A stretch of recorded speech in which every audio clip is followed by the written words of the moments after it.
It's a 24. All right, ready? I'm Joe Veslak, and this is the review of the 2024 GMC Acadia. And new for 2024, the Acadia is now back to being a three-row SUV, just like its sister vehicle, the Chevy Traverse. And like the Chevy Traverse, the Acadia loses its V6 for a new 2.5-liter turbocharged four-cylinder engine that makes 328 horsepower. The three-row SUV segment is very competitive, and to beat top ranking, you can't fall short in any of our tests. If you're looking for a good upscale vehicle without sacrificing any of the utility, the Acadia might be a good option for you. For our test program, we bought a 2024 GMC Acadia Elevation all-wheel drive. The final assembly point for this vehicle is Lansing, Michigan. The base price was $44,600 and $3,195 in options. With a destination charge of $1,395, the total price of our vehicle came to $49,190. $49,000 might seem like a lot, but in today's market, it's not that bad. What's nice about the Acadia is it comes with a ton of active safety equipment, which you don't have to pay extra for. Once you're inside the Acadia, you'll notice that it's pretty nice. It's got a nice soft padded dash with some nice stitching. There's some nice chrome trim accents. There's some wood, fake wood. I don't really care for that, but it actually isn't that bad. The seats are also fake leather, but they actually look and feel real, so you can tell your friends they're real if you want. Cabin materials aside, the first thing you notice when you get in the Acadia is its big 16.8-inch touchscreen. It's a Google-powered system, but what's nice here is unlike other GMs, especially their EVs, you can use Apple CarPlay. We like the contrast in the screen, but one thing a lot of us noticed is it felt like it was too dim. It's really glossy, so when you get, sunlight, it's hard to see and you find that you need more brightness. And one thing that's a little difficult is you might get sucked into the technology of the center screen and think that now that you're used to adjusting everything within it, that's where you would go to for your brightness setting. But actually you have to go over here onto the left side of the dashboard to the older style button that allows you to turn it up. And most of us were actually driving around with it turned up at full brightness because even in the sunlight, you're gonna get a lot of glare off this glossy screen. I didn't have too many issues with the brightness. I did have, some glare during the day with sunlight, so I would normally just keep it all the way up, but you go to other menus like the home screen or to this maps, things are, the contrast is really good. When you go back to the home, you can see the icons are well spaced, and when they're lit up, they're pretty easy to land your finger on. So controls, they're not the worst we've seen. They're not the best. There's quite a bit of buttons, which I like. I like, the steering wheel buttons. I do like a lot having the adjustment for volume as well as advancing the track behind the steering wheel. I always like that. One thing that gets me here is I love an actual physical dial for the audio volume, but in this case it's just a little too shallow, which makes it a little weird to grab. And then also, like in most vehicles, you can't mute or turn off the audio from the knob itself, which is a little odd. So one of the high points of the Acadia is access. Getting in and out of this thing is very easy. The only thing that I would maybe note is that it's a bit of a reach to shut the door when it's fully open, but other than that, I'm not really complaining too much.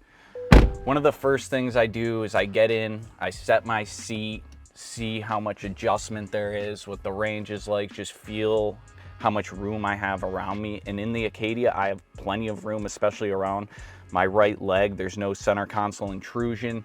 The steering wheel telescopes enough for me.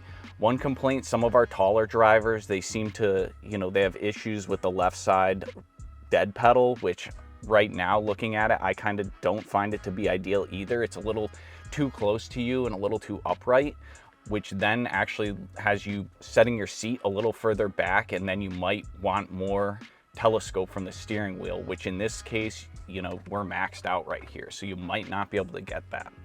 And then I move into the seat. The cushion's pretty nice. They have decent support. One thing, I don't care for is the bolsters are really shallow on both the seat and the seat back. You tend to be sitting on them rather than actually in them. Also, One thing, there's quite a bit of natural lumbar already built into the seat, and for me that's something I don't really like too much of, so I'm always dialing it back, and in this situation you can't. So I usually remedy that by just reclining the back or the seat back a little bit, which isn't ideal. Then it calls for a little more telescope, which luckily I can get, but some people might find that you just won't be within the range you want to be. One thing that is nice, if you do like lumbar, you have four-way adjustable lumbar support on these seats. Not only the driver's seat, but as well as the passengers. Before we get to the back seat, we'll go over some of the interior storage. The Acadia's got a lot of storage that's actually useful. One thing I like is the wireless charging pad. It holds your phone in place nicely. It's nice and grippy, so when you're driving, it's not sliding around. There's also a useful bin right next to it because I'm always throwing the keys somewhere, and that's usually where they go. Cup holders work well for me. One thing we have is this large storage bin that's underneath the center console, and for me this is where most of my items end up going to die. It's nice to have if you have for long-term storage or things that you throw there and then you might need once in a while, but things from day to day, I put my phone down there by accident, the keys go down there, I end up having to come back out and grab them out of the car later that night. Also is this nice large center bin. Has a nice tray in it for throwing smaller things. It's nice and deep, plenty of room, as well as having some charging capability. Nope, no charging capability, but there is a nice light in there. Second row access into the Acadia is very easy. It's easy to slide right in. The seats are at an ideal height, so you don't have to hop up or you're not dropping down in. The armrest on the door is actually padded and well placed here and is in alignment with the inside armrest, which I find very nice. There's plenty of adjustability, which is nice for these seats. They both slide forward, as well as you have a recline adjustment. One thing that you can't get is a bench seat for 2024, which some people might not be happy with, but I know for me that just means that no one has to be stuck sitting in the middle seat. Also, the power outlets that we were looking for in the center console bin are located here, so you can charge your phone as well as 120 volt power. One benefit to having two captain's chairs is that you have a pathway now to the third row, which could be useful for small kids, but for adults and people like me, I'm going to show you how we actually have to do it.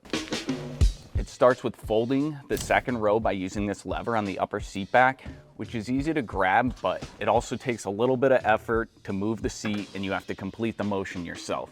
And once it's there, you'll notice that it kind of sits a bit upright. So if you wanted to dial in a little more recline, you have to do that with a second motion of grabbing that and folding it forward. And even then, the seat still wants to kind of slide back on you. I can get in pretty quickly without too much twisting, bending over.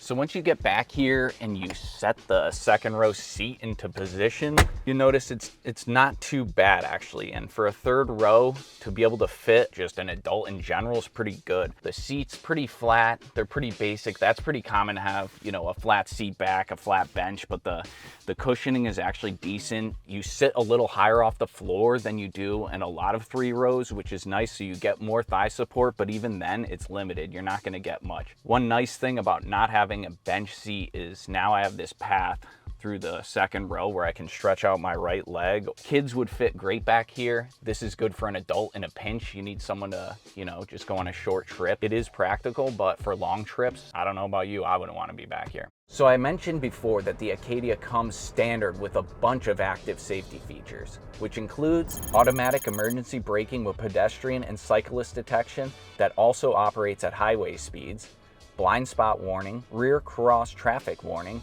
lane keep assist, lane centering assist, adaptive cruise control. There's also a rear occupant alert, which we like because it helps prevent kids from being left behind in a hot vehicle. It also has a belt minder system and seatbelt pretensioners for the second row seats. GM Super Cruise system, which allows for hands-free driving on pre-mapped highways, is available on all Acadia trims, but we didn't opt for it on ours.